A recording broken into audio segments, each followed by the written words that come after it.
నూతనంగా నియమితులైన Kalinga committee welfare and development chairman Boina Govindarajulu, directors కేంద్ర పౌర విమానయాన శాఖ మంత్రి కింజరాపు రామ్మోహన్ నాయుడుకి శ్రీకాకుళం శాసనసభ్యులు గోండి శంకర్ని కలిసి సన్మానించి కృతజ్ఞతలు తెలిపారు. అనంతరం Kalinga committee welfare and development chairman Boina Govindarajulu విలేకరులతో మాట్లాడుతూ Kalinga committee welfare and development chairman గా నియమించినందుకు రాష్ట్ర ముఖ్యమంత్రి చంద్రబాబు నాయుడుకు, మంత్రి నారా లోకేష్, కేంద్ర పౌర విమానయాన శాఖ మంత్రి కింజరాపు రామ్మోహన్ నాయుడు, రాష్ట్ర వ్యవసాయ శాఖ మంత్రి కింజరాపు అచ్చెన్నాయుడుకు, ఉత్తరాంధ్ర జిల్లాలో ఉన్న శాసనసభ్యులకు కృతజ్ఞతలు తెలియజేశారు. తెలుగుదేశం ప్రభుత్వం 15 మంది డైరెక్టర్లతో పాటు చైర్మన్ నియమించడం జరిగిందని అన్నారు.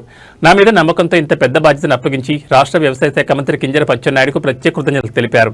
మా సామాజిక వర్గం అభివృద్ధికి ప్రభుత్వ సహకారంతో, అచ్చెన్నాయుడు సహకారంతో సాయశక్తులా కృషి చేస్తానన్నారు. రానున్న రోజుల్లో మా సామాజిక వర్గం అన్ని రంగాల్లో ముందుండే విధంగా కృషి చేస్తామని, ప్రభుత్వం ఎటువంటి బాధ్యతలు అప్పగించినా దాన్ని మేము నిర్వర్తిస్తామని తెలిపారు.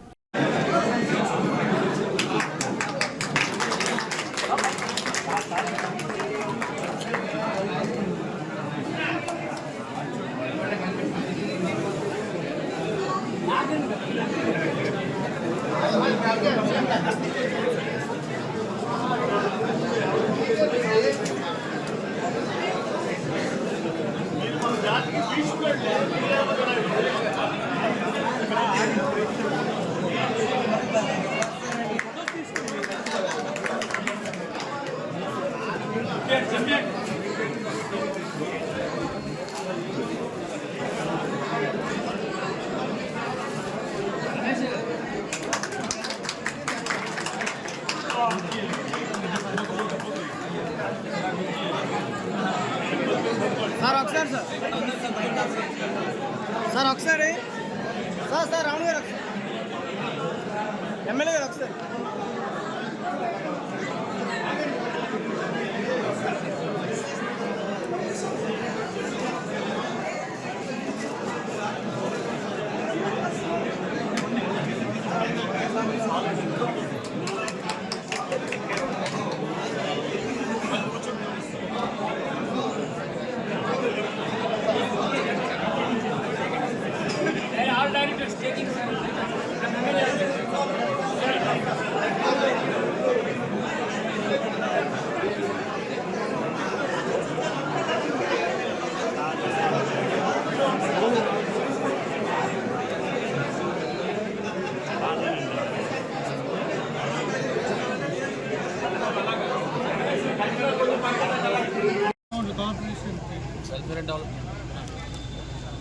నన్ను ఈరోజు Kalinga committee welfare and development కార్పొరేషన్కి చైర్మన్గా మన తెలుగుదేశం ప్రభుత్వం కింజరాపు వారి ఆశీస్సులతో, ముఖ్యంగా అచ్చెన్నాయుడు గారు, రామ్మోహన్ నాయుడు గారు, ఈ జిల్లాలో ఉండేటటువంటి శాసనసభ్యులు, ఉత్తరాంధ్రలో ఉండేటటువంటి శాసనసభ్యుల తాలూకా ఆశీస్సులతో నన్ను 15 మంది డైరెక్టర్లని ప్రభుత్వం జీవో నెంబర్ 1/147 ప్రకారంగా నన్ను చైర్మన్గా, ఇంకొక జీవో ద్వారా 15 మంది డైరెక్టర్లను నియమించడం జరిగింది.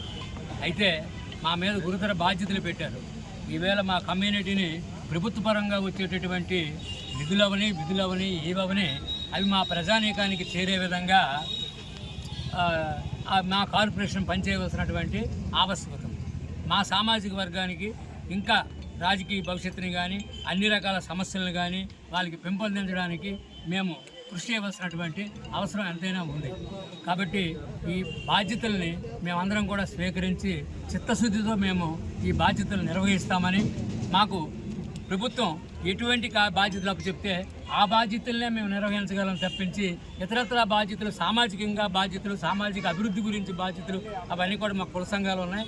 వాటితో టైఅప్ అయ్యి మేము అవి కూడా తీసుకురావడానికి మా వంతు మేము కృషి చేస్తాం. ఈ విధంగా అచ్చెన్నాయుడు గారు నన్ను ఈ వయసులో అంత పదవి నాకు కట్టబెట్టినందుకు నేను ఆయనకి కృతజ్ఞతతో, ఇంతవరకు మా కుటుంబం అంతా కూడా, మా జాతి అంతా కూడా తెలుగుదేశం ప్రభుత్వం వెనకతలో ఉండి, కింజరాపు వాళ్ళ వెనకతలో మేము ఉండి వాళ్ళ ఉన్నతికి మా ఉన్నతికి ప్రయత్నాలు చేస్తూనే ఉన్నాం. ఇక ముందు కూడా అది కొనసాగిస్తామని చెప్పి మా జాతి తరఫున, నా తరఫున, మా డైరెక్టర్ల తరఫున ఈరోజు ఎంపీ గారికి సన్మానం చేయడానికి ఇక్కడికి విచ్చేసాం. ఎంపీ గారికి ఈవేళ ఘనంగా మా వాళ్ళందరూ కూడా వచ్చి సత్కరించడం జరిగింది. అదేవిధంగా రేపు అచ్చెన్నాయుడు గారు కూడాను రేపో ఎల్లుండి ఆయన వచ్చినప్పుడు సత్కరించడం జరుగుతుంది. ఇదే విధంగా ఇంకా భారీ స్థాయిలో మా వాళ్ళందరూ వచ్చి ఇక్కడికి వచ్చిన వాళ్ళందరూ కూడా ఇదే నా రిక్వెస్ట్. మీ అందరూ కూడా వచ్చి ఆయనకు కూడా సత్కరిస్తే మన గౌరవం పెరుగుతుంది. మన జాతి రేపు అభివృద్ధి కోసం అన్ని రంగాల్లో ఉన్నత స్థితిలో ఉండే విధంగా వాళ్ళు సహకరించే విధంగా ఇప్పటికే చేస్తున్నారు. వాళ్ళు పామటి పక్షపాతులు అదేవిధంగా ఇంకా ముందు కూడా ఉంటారని చెప్పేసి తెలియజేసుకుంటూ మీ అందరూ నాకు సహకరించి ఈరోజు ఇక్కడికి నేను సాయంత్రం పిలిస్తే ఈరోజు అందరూ కూడా ఇంచుమించు సుమారు 150-200 కిలోమీటర్ల దూరం నుంచి ఇక్కడికి విశాఖపట్నం నుంచి, ఇచ్చాపురం నుంచి, పార్తీపురం నుంచి, బొబ్బిలి నుంచి అనేక ప్రాంతాల నుంచి ఇక్కడికి విచ్చేసి ఈ 3 జిల్లాల నుంచి నాయకులందరూ కూడా విచ్చేసి ఈవేళ పాల్గొన్నందుకు మీ అందరికీ కృతజ్ఞతలు తెలియజేసుకుంటూ ఈ పట్టణ పౌరులు మీరు వచ్చిన వారందరికీ రిసీవ్ చేసుకొని మిమ్మల్ని గౌరవించినందుకు ఆ పట్టణ పౌరులకు కూడాను నాయకులకు కూడాను ధన్యవాదాలు తెలియజేసుకుంటూ సెలవు తీసుకుంటున్నాను. జై హింద్, జై వాసవి మాత.